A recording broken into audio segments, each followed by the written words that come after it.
어제 새벽 웨체스터 카운티 마운트 버논에서 3층짜리 주상복합 건물이 전소되는 대형 화재가 발생했습니다. 뉴저지주 38지역구 상하원 의원들이 한인사회와의 소통을 위해 시민참여센터를 방문했습니다.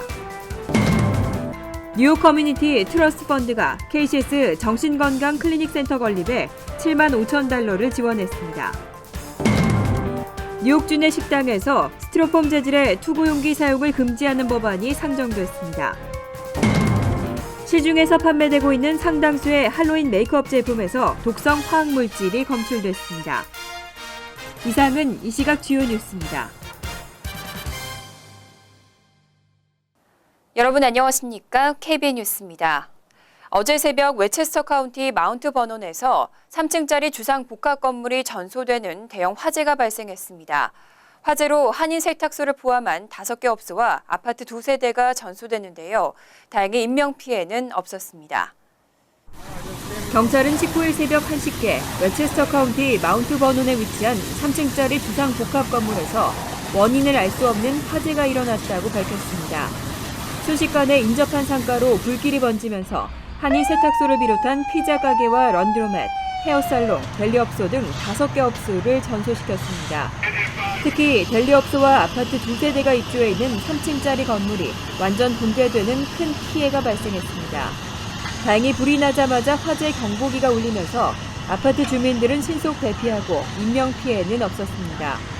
불은 화재가 발생한 지 5시간 만인 오전 6시께 진압됐지만 이후에도 건물 내벽과 천장이 무너져 내리는 등 위험한 사고가 속출했습니다. 이번 화재로 고가 사다리차 등 소방차와 200여 명의 소방대원들이 출동해 진화 작업을 벌였습니다. 소방당국은 현재 최초 발화 지점인 델리가게 지하실을 중심으로 정확한 화재 원인을 조사 중입니다. 뉴저지주 38지역구 상하원 의원들이 어제 한인사회와의 소통을 위해 시민참여센터를 방문했습니다. 한인사회 주요 이슈인 동해병기 법안과 내일업계 관련 제재 법안 등에 대한 논의가 이뤄졌습니다. 금홍기 기자가 취재했습니다. 밥 고든 뉴저지주 상원 의원과 팀 유스타스 하원 의원, 조셉 라가나 하원 의원이 속해 있는 38지역구는 버겐 카운티 로다이와 파라무스 등 총 12개의 지역 자치구가 포함되어 있는 곳입니다. 이 지역의 아시안 유권자는 총 19%이고 이 중 한인 유권자는 1,586명으로 뉴저지주에서는 4번째로 많은 곳입니다. 어제 시민참여센터를 방문한 3명의 의원은 주의회에 동해병기 법안을 다시 상정하는 것과 내일업계 관련 제재 법안, 자영업자와 소상인들을 위한 계획 등 한인사회 현안들에 대해 논의하는 시간을 가졌습니다. 동해병기 법안과 관련해 하원 의원들은 다시 주의회에 법안을 발의할 계획이 있다며 연방정부에도 법안이 발의될 수 있도록 접근을 한다면 더욱 효과적일 것 같다는 의견을 내놨습니다. 유스타스 하원 의원과 라가나 하원 의원은 지난 2014년 주의회에 동해병기 법안을 공동으로 발의한 적이 있습니다. And I would again, something that I'm not sorry I introduced it. It's something I would do again, of course, because I think it is an important issue. If the federal legislators move on this, because then you're talking about nationally solving the textbook problem and also bringing attention to an issue that hangs in abeyance. 또 내일 업계에서 문제가 되고 있는 라이센스 취득과 갱신 문제에 대해서도 법안을 살펴본 뒤 필요하다면 개선을 하겠다는 긍정적인 답변을 했습니다. 뉴저지주에서는 지난해까지 체류 신분과 상관없이 내일업계 라이센스를 취득할 수 있었지만 올해부터는 관련 규정이 바뀌어 영주권자에게만 라이센스를 주고 있습니다. Some of this may be governed by federal law, for which we would have no control, but we'll look into this. 시민참여센터는 본선거 전까지 한인들이 많이 살고 있는 지역구 의원들을 만나며 지속적으로 한인들의 현안을 전달할 계획입니다. KBN 뉴스 금홍기입니다. 한인들의 정신 건강을 위한 KCS 정신건강클리닉 개설 작업이 순조롭게 진행되고 있습니다. 뉴욕 커뮤니티 트러스트 펀드로부터 7만 5천 달러의 지원도 받았는데요. 12월 개관을 앞두고 있습니다. 뉴욕 일환 비영리 단체들을 후원하는 뉴욕 커뮤니티 트러스트 펀드는 19일 플러싱 KCS 정신건강 클리닉 설립에 7만 5천 달러를 지원하기로 결정했다고 밝혔습니다. 뉴욕 커뮤니티 트러스트 펀드는 84개 단체에 총 870만 달러의 지원금을 전달할 계획입니다. 12월 개관을 앞두고 있는 클리닉은 지난 13일 뉴욕주 정신건강국의 인스펙션을 통과했습니다. 한인들을 대상으로 개설되는 정신건강시설로 한인단체 가운데 최초입니다. 13세 이상의 청소년과 성인들을 진료할 수 있는 정식 외래 정신건강 라이선스를 취득했으며 정신과 전문의와 전문사회복지사, 간호사 등이 상주할 예정입니다. 특히 무보험 환자들에게는 소득 수준에 따라 차등 요금제를 적용하고 일반 병원에 비해 매우 저렴한 진료비를 적용한다는 방침입니다. 또 10명에서 15명의 정신건강 전문가들로 구성된 자문위원회를 통해 다양한 교육과 아웃리치 프로그램들을 실시할 것으로 기대되고 있습니다. 학력이 높을수록 취업 이민의 승인율도 높다는 분석이 나왔습니다. 취업 이민 2순위의 승인율이 다른 취업 이민 순위 가운데 가장 높은 것으로 나타났습니다. 연방이민서비스국 산하 옴부즈맨의 2015 연례보고서에 따르면 취업 2순위 이민청원서 승인율이 가장 높은 것으로 나타났습니다. 특히 석사 이상 학위자 대상의 취업 2순위는 취업 3순위는 물론 취업 1순위와 4순위와 비교해도 승인율이 월등히 높았고 거부율은 현저히 낮았습니다. 지난 2009년부터 2014년 11월까지 약 6년간 접수된 취업 2순위 I-140의 승인율은 매년 90%를 웃돌았습니다. 2009년에는 91%가 승인되고 9%가 거부 판정을 받았습니다. 2010년에는 93%가 승인됐고 2011년에는 무려 95%가 승인됐습니다.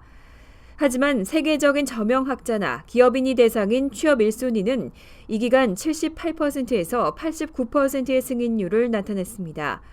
승인율이 가장 낮았던 2009년의 경우 78%가 승인되고 22%가 거부됐습니다.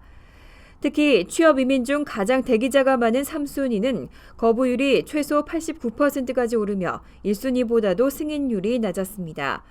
또 종교이민으로 분류되는 취업 4순위는 승인율이 67%에서 83%를 나타냈지만 2012년 이후 꾸준히 높아지는 추세를 보였습니다. 뉴욕주 불법 체류자 2명 중 1명은 메디케이드 수혜 자격이 있는 것으로 나타났습니다. 하지만 상당수는 자격이 있어도 알지 못하고 있다는데요. 이런 이민자들을 위한 무료 상담 서비스도 진행되고 있습니다. 저소득 뉴욕 시민 권익 옹호 단체인 공공이익을 위한 뉴욕 변호사들은 뉴욕주 불체자의 45%에 달하는 약 25만 명은 메디케이드 수혜 자격 요건을 충족하고 있는 것으로 조사됐다고 밝혔습니다. 공공이익을 위한 뉴욕 변호사 단체에 따르면 뉴욕주 법원은 지난 2001년 합법적으로 체류를 허가받은 사람에게 메디케이드 가입을 거부하는 것은 위법으로 간주한다는 판결을 내렸습니다. 이에 따라 추방유예 승인자와 이민 서류 심사 대기자 등 아직 합법적 체류 신분을 갖지 못한 불체자들도 영구 거주자로 분류되고 메디케이드 혜택을 받을 수 있습니다. 단체는 이와 같은 사실을 모르고 있는 이민자들을 위해 무료 상담 서비스도 제공하고 있습니다. 로렌 레드맨 회장은 신장 질환을 겪고 있는 불체자 중 상당수가 응급실에서 사용하는 메디케이드 혜택만 받을 수 있다고 생각하지만 실제로는 신장 이식 수술도 가능하다고 밝혔습니다. 또 자신이 실제 어떤 혜택을 받을 수 있는지 상담받아보는 것이 중요하다고 당부했습니다. 식당에서 남은 음식을 포장해달라고 하면 대부분 스티로폼 용기에 담아주는데요. 이 스티로폼 재질의 투고용기 사용을 금지하는 법안이 추진되고 있습니다. 위반 시에는 벌금 $500를 부과한다는 방침입니다. 톰 아비네티 뉴욕주 하원 의원이 뉴욕주 내 식당에서 스티로폼 재질의 투고용기 사용을 금지하는 법안을 상정했습니다. 이 법안은 푸드트럭과 스트릿 벤더를 제외한 뉴욕주 모든 식당과 그로서리 스토어에서 남은 음식을 스티로폼 용기에 담아주다가 적발되면 업주에게 $500의 벌금이 부과된다는 내용을 골자로 하고 있습니다.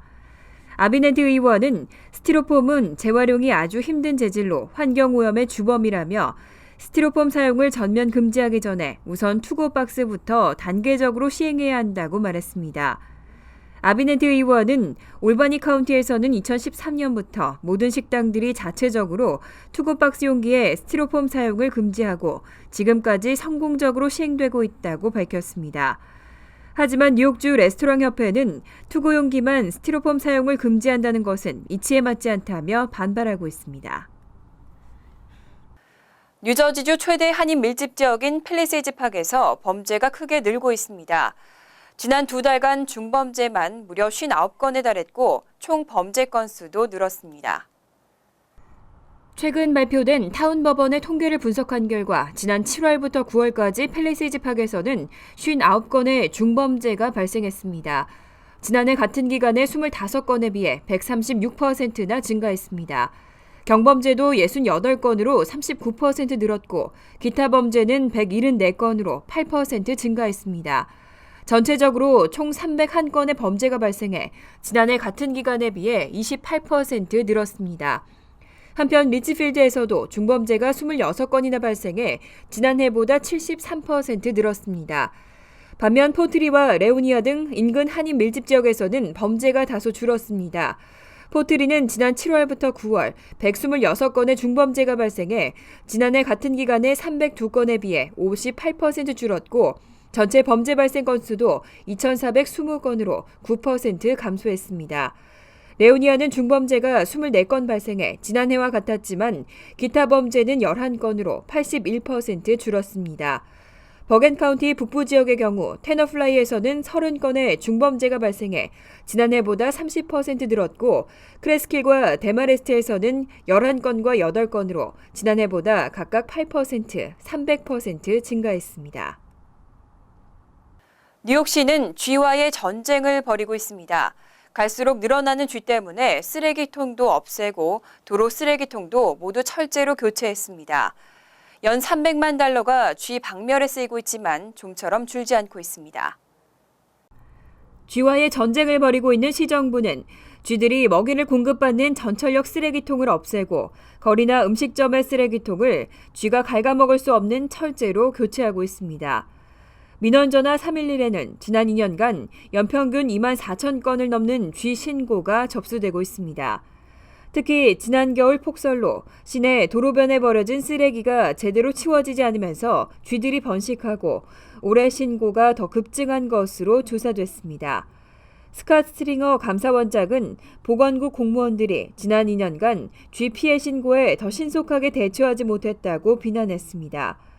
그는 메트로폴리탄 교통공사 측이 청소를 정기적으로 하지 않은 탓에 쥐떼들이 번성했다며 시정부 내에는 쥐퇴치 전담부서 직원을 12명에서 50명 정도로 늘렸다고 전했습니다.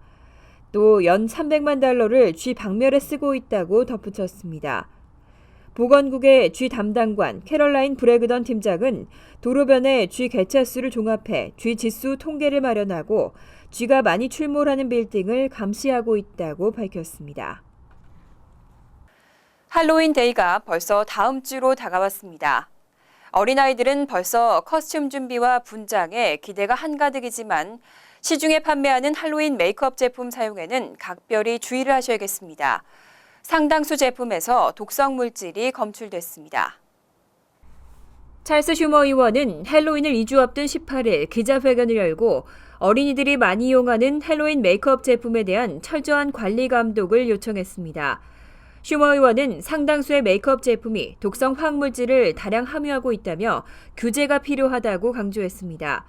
특히 중국산 할로윈 메이크업 제품의 대부분은 납과 니켈, 코발트와 크롬 등과 같은 독성 물질을 함유하고 있다며 특별한 주의를 당부했습니다. 그 예로 웰앤와일드, 판타지 메이커스, 펀월드, 루비스 커스튬 컴퍼니 등의 제품을 들었습니다.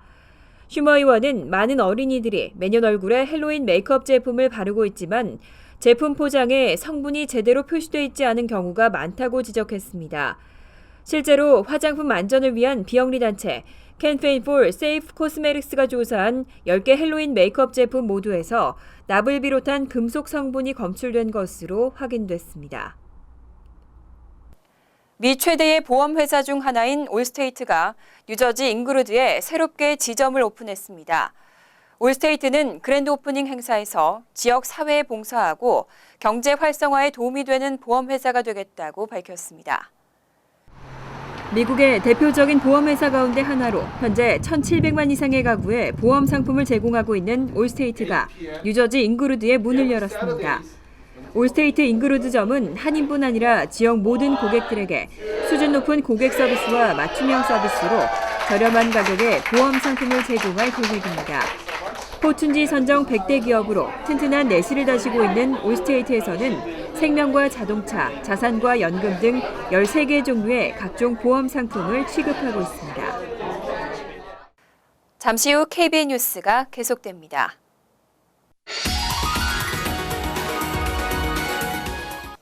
이어서 LA 지역 한인사회 소식입니다. 내년 4월 13일 20대 국회의원 선거를 위한 재외선거관리위원회가 LA 총영사관에서도 운영에 들어갔습니다. 이번 선거에는 인터넷 신청과 신고 제도가 도입됐죠. 미주 한인 정치력 신장을 위한 시험대가 될 전망입니다. 김지은 기자가 취재했습니다. 지난 16일 20대 국회의원 선거일 전 180일을 맞아 LA 총영사관에 재외선거관리위원회가 설치됐습니다. 김현명 LA 총영사는 5명의 재외선거관리위원들에게 위촉장을 수여하고 유권자들의 적극적인 참여를 이끌어내고 동포사회의 화합과 발전을 위해 선거관리에 만전을 기해달라고 위원들에게 당부했습니다. 민주주의 발전을 위해서 많은 분들이 적극 참여하고 또 LA 동포사회가 모범적으로 아주 공정하게 잘 선거와 치러낼 수 있도록 노력하겠습니다. 재외선거관리위원회는 중앙선거관리위원회 지명 김한신, 윤재수 위원을 비롯해 공관장 추천 이창수 위원, 그리고 새누리당 추천 최용주 위원, 새정치민주연합 추천 이내훈 위원 등 5명으로 구성됐습니다. 재외선거관리위원회 위원장으로 선출된 윤재수 선거관은 공정한 선거가 이뤄질 수 있도록 최선을 다하겠다고 말했습니다. 선거관리위원회는 그렇게 정당에서 추천된 사람들까지도 구성을 하고 있기 때문에 투표 관리의 공정이라든지 선거 관리의 공정성에 대해서는 의심하지 않으셔도 괜찮을 것이라고 생각합니다. 재외선거관리위원회는 지난 2012년 총선과 대선에서 저조했던 참여율을 높이기 위해 다각적인 방법을 활용해 재외선거 참여와 공명선거 분위기 조성을 위한 홍보 활동을 전개할 방침입니다. 특히 공직선거법 개정으로 인터넷 신고 신청이 도입된 점 등의 제도 개선 사항을 집중 홍보해 나가겠다고 밝혔습니다. 재외선거관리위원회는 현재 한국국회 계류 중인 재외선거제도 개선 법안들이 조속히 처리될 수 있도록 재외국민의 적극적인 참정권 행사가 절실하다고 강조했습니다. 재외국민들의 재외선거에 대한 관심과 투표 참여가 절실하게 필요된다고 생각합니다. 그래서 앞으로 신고 신청에 많이 참여해 주시고 투표에도 많이 참여해 주시길 바랍니다. TVK 뉴스 김지은입니다. 월드리포트입니다. 하이에나는 사자 못지않게 위험한 동물로 알려져 있습니다. 그런데 에티오피아에는 야생 하이에나와 친구로 지내는 하이에나 아저씨가 화제가 되고 있습니다. 좀처럼 보기 힘든 광경에 관광객이 몰리고 있습니다. 성벽으로 둘러싸인 에티오피아의 요새 도시 하라르. 어둠이 깔리자 성벽 밖 들판에서 특별한 손님 맞이가 시작됩니다. 신호를 듣고 어슬렁어슬렁 다가온 무리의 정체는 하이에나. 그런데 잔인한 사냥꾼으로 악명 높은 하이에나의 모습은 온데간데 없습니다. 긴 막대에 고기를 끼워주자 번갈아가며 얌전하게 받아먹습니다. 사람의 등에 올라타 먹이를 보채는 모습이 마치 훈련된 개를 보는 듯합니다. መቃብር ውስጥ የተቀበረውን አውጥቶ ይበላል። በቃ እያስበላው ያው ሰውም መብላት ተወ። 두려운 기색 하나 없이 먹이를 주는 이 남성은 일명 하이에나 아저씨로 통합니다. 가뭄으로 숲이 줄어들면서 먹을 것을 찾아 마을로 내려온 하이에나들에게 50년 동안 한결같이 먹이를 챙겨주고 있습니다.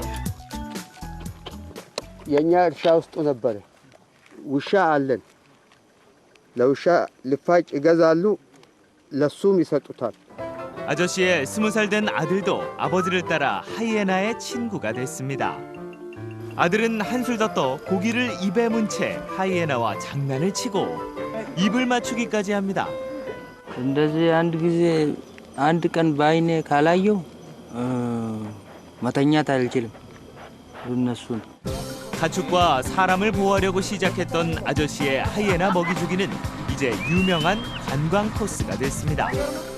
좀처럼 보기 드문 광경에 관광객들은 카메라 셔터를 누르기 바쁩니다.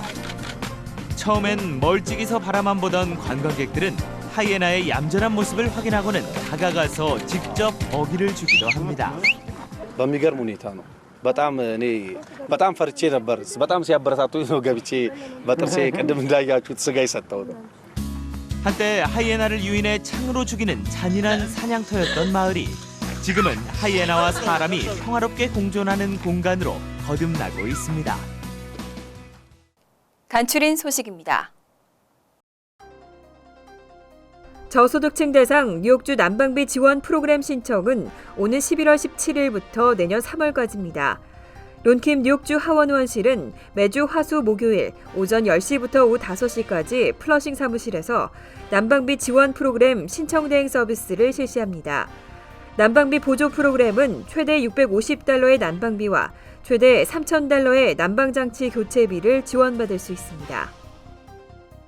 연방항공청이 어제 개인 소유 무인기의 교통부 등록을 의무화하는 방식을 공식 발표했습니다. 항공청과 교통부는 정부 및 업계 전문가, 무인기 동호회 회원 등이 참여하는 무인기 등록 태스크포스를 공동으로 구성하고 등록 대상 무인기와 등록 절차 등을 마련할 예정입니다. 태스크포스는 다음 달 20일까지 구체적인 지침을 완성해 보고하고 정부는 이르면 크리스마스 연휴 전에 시행에 들어간다는 계획입니다. 한인사회 곳곳에서 무료 독감 예방 접종 행사가 잇따르고 있습니다. 뉴욕 한인내일협회는 오늘 플러싱 뉴욕 예람교에서 제18회 무료 건강진료 행사를 갖고 선착순 50명에게 무료 독감 예방 접종과 어깨 통증, 간 검사, 오바마 케어 상담을 제공했습니다. 피터구 뉴욕시의원은 오는 24일 플러싱 지역구 사무실에서 무료 독감 예방 접종 행사를 개최합니다. 뉴욕 총영사관 재외선거관리위원회가 접수요원을 모집합니다. 접수요원들은 재외선거인 등록 신고, 신청 안내 및 접수, 그리고 기타 재외선거 업무 보조를 수행합니다. 채용기간은 2015년 11월 13일부터 2016년 2월 13일까지로 자격 요건은 재외선거 업무 처리에 공정성을 담보할 수 있는 사람으로 한글, 워드 등 컴퓨터 활용 능력과 한국어 및 영어 구사가 가능해야 합니다. 환율과 증권 소식입니다.